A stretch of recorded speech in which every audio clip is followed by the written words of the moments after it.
So you go to Stephanie. I mean, because listen, who wouldn't have, and ask her to be back in your corner. Of course. We want to have her on the show still, by the way. Stephanie, I know you're listening. We still want to have you on as a guest. Just You know contact you're a her. big fan of the show, Steph. Yep, that's right. Come She's our on. number one listener. So we appreciate you, Steph. Shout out, Steph. She refuses, though, at this point and says she needs to take care of Triple H now. So that's probably changed at this point. That's probably changed at this point. You guys hug it out. Hunter walks in and it gets awkward, okay, as you guys are hugging. Yeah, it's pretty cool though how you guys kept circling back to this storyline, but man, I just feel like it could have been so much more. Don't you agree? It could have been. I think that's why they kept it open. They always were. They were doing these things with Stephanie and I later on, even in the future. And I think they were just seeing, keeping it alive, just keeping that chemistry going. Yeah. And we never did go back to it, but we had it open just in case. Yeah. You had that spark. The spark. Yeah, was we still did. There We definitely had a spark, especially when we kissed. Is your office door closed? All right. Yes. The main event on SmackDown is you teaming with Edge and Christian to take on The Rock and Undertaker. You get pinned in the match from Undertaker, and I don't know, man.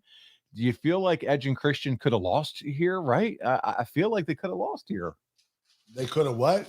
Lost the match. Oh yeah, you mean get pinned. One of them get pinned. Yeah. I agree. I don't know why. It's not like Undertaker had to be made by pinning me. But I think that Edge or Christian getting beat would have definitely helped me and would have protected me. They should have it feels like one of those two should have taken the L. You're the champ, man. I mean, come on. What are we doing? But it's pretty sad when they want to protect the two tag team guys instead of the champion. Right. Then you guys all hop on a plane. You're flying to England for the Rebellion UK only pay-per-view, and it's you defending your title against Rock, Rikishi, and Austin. There's a ton of interference. Edge and Christian, even the Radicals come in to save you from dropping the belt. But you would end up pinning Rikishi with the Olympic Slam before you all get stunners after the match to send the crowd home happy. Austin has cleaned house and kicked all your asses. How about that? Do you have any fun memories from that trip or that show, Kurt, over there in the UK? No, it was really cool to be in the ring with those three guys, knowing what legends they were, and knowing that we're going to have the 6-man Hell in the Cell, and that two more guys that were legends are going to be involved in the match. It was a complete honor again to be in the ring with Stone Cold Steve Austin. I was so mesmerized when I got in the ring with The Rock, but when I got in the ring with Stone Cold, don't forget, he's the reason why I actually joined WWE. That's right. So I was like a super fan of Stone Cold. So it was a huge honor to be inside that ring with him. He's the reason why in Memphis you put on the black boots and the leather vest. Yeah, I wore the black leather vest. Trying to look like Austin. I was an idiot. Yeah. And I thought, hey, WWE's gonna let me do it. Instead, you look like one of the Village people. But hey, you tried. Oh, it was cool. I did try. 2 days later, you're in East. I know that they're gonna make me the opposite, my character. I know, right?